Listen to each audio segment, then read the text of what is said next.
Hello everyone and welcome to another DVD review. If you noticed on my channel recently, I haven't had too many actual DVD reviews. Yes, I've been doing mini reviews over movies I've seen on Netflix or theatrical films I've watched in theaters, of course, but I haven't actually done one over a movie that I have owned. And I have been watching a lot of stuff recently and lately, so I wanted to do one over a movie that I actually have bought, and that is Hunger. Hunger, of course, is as you can see at the top there in a white print with a red bar, is a Fangoria Frightfest film. And if you don't know what the Frightfest is, it's a festival that goes on yearly, every year, and 8 films are shown.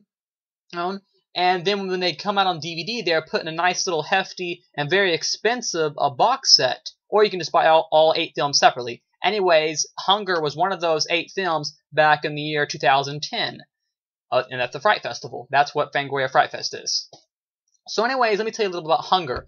Hunger, if you want to get down to it, if you want to get down to the basics and the core, it's pretty much one of those Saw or Hostel type films, where these characters are trapped down in a room, and they're pretty much, wondering, why are we here?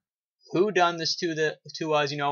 How in the heck are we going to get out of the situation? It's one of those kind of films, and pretty much, of course, like always, someone is watching them. There's some, bigger person here that is running this whole thing, watching them through a camera. Like I said, it's very Saw, very Hostile. If you ever seen the film, the IFC film Exam, it's very like Exam. Anyway, it's one of those movies. There's these 5 people down underground in a room, and they're trying to figure out why they're there. They think they might have something in common to why, they're in the room. That's the gist of the Fangoria Frightfest film titled Hunger. Now, the thing with Hunger was, I will agree, yes, it's very similar to films like Saw and Hostel. Yes, it's similar to those torture films. But what's different about it is that I felt like, though it was very similar, and though I do tend to love movies like this, because I did love Hunger, though it was very like those films, it had enough that was different about it in order to stand on its own right. Like I said, it had just enough that, not a lot, but just enough to be different in order for it to be its own film in its own right.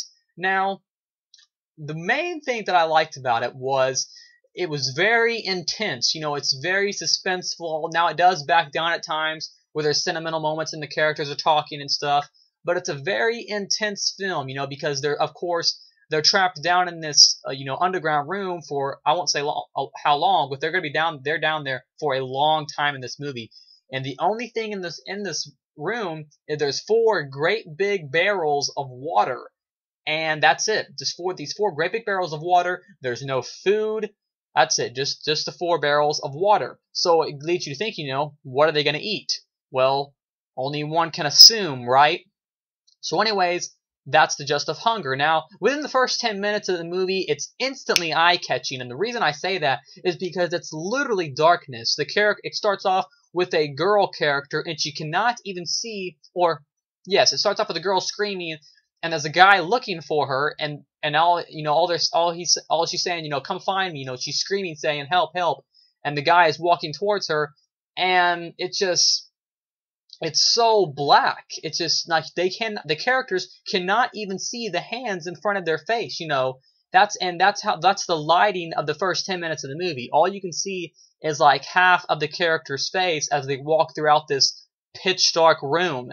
And then about 15 minutes in to the movie, the lights turn on in a sort of Saw-like fashion, a very fluorescent light, a very bluish light. And it even kind of blinded me a little, blinded the viewer a little bit, and of course it blinded the actors and the actresses and the characters in the movie itself. But it's very bloody, very gory, a very psychological breakdown of the characters' minds. They don't want to become savages, if you know what I mean. They're trying to keep their humanity about them. The main actresses. And then there's other characters, that don't care. They just want to survive. And it's that whole thing.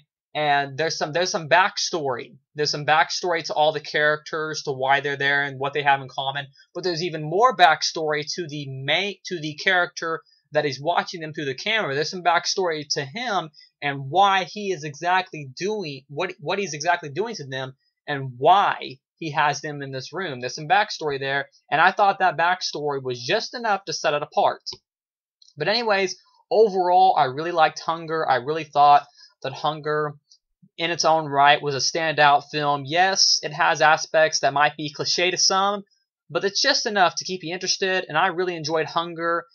Just a very intense, very solid film, and if I was to give it a solid 1 out of 10 star rating, I'm going to go ahead and give it a solid 9 out of 10 stars. And the reason, you might say that's kind of high, but the reason I give it so high of a rating is because it's so intense. You know, it's very bloody, and I love those kind of psychological horror films with torture thrown in there. I love those kind of movies, so it kept me interested the entire time. And the ending scene is just straight up phenomenal. I love the ending scene. It's a great scene. There's some great quotes and dialogue in there, so it has everything in there that most, if you're a previous fan of the Frightfest films or Fangoria's films, Hunger is definitely one to check out.